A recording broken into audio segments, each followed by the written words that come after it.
আসলে কতটা বোকা আমরা, কতটা বোকা হলে খেলা হচ্ছে এক দেশে, খেলছে আরেক দেশের মানুষ, আর তা নিয়ে আমরা কত মারামারি, হানাহানি, ঝগড়া বিবাদ সৃষ্টি করেছি।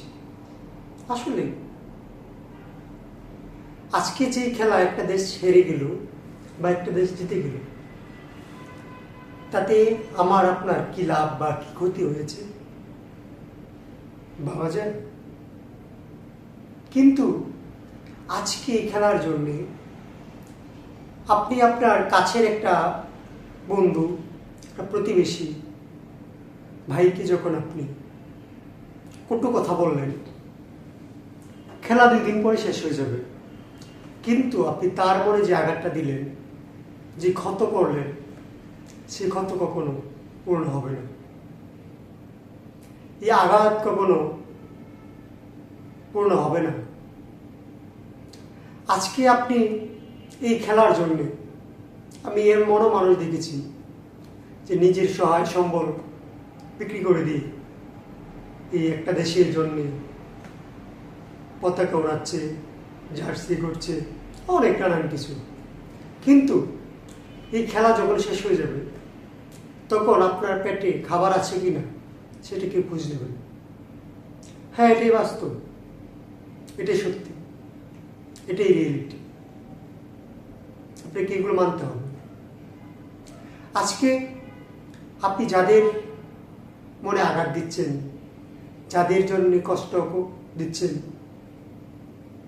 এগুলো কি ফেরত নিতে পারবেন? শুধু শুধু মনোমালিন্য হচ্ছে আমাদের মধ্যে। কেন হচ্ছে এগুলো?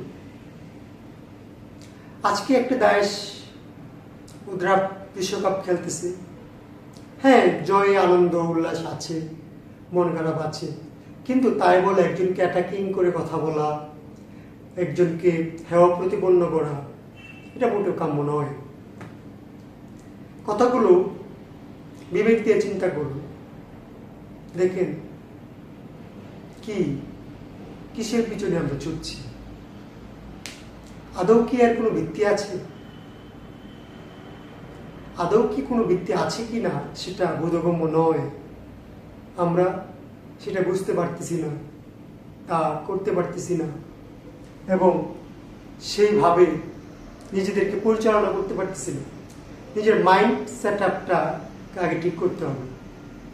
আজকে খেলা নিয়ে উল্লাস করা যায়, আনন্দ করা যায়, সেটা একটা সংযম থাকে। আজকে আপনি যাদের জন্য এত কিছু করতেছেন, তারা আপনাকে আদৌ চেনে? আপনি জানেন কোনো লাভ আছে?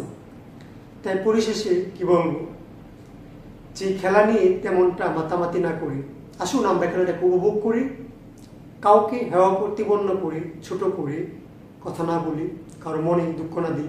আজকে আপনি একটা বন্ধুর মনে কষ্ট দিলেন, সেই দুঃখটা কিন্তু আপনি তাকে ফেরত নিতে পারবেন না। সেই কষ্টটা, সেই ক্ষোভটা আপনার প্রতি তার আজন্ম থেকে যাবে। ধন্যবাদ সবাইকে।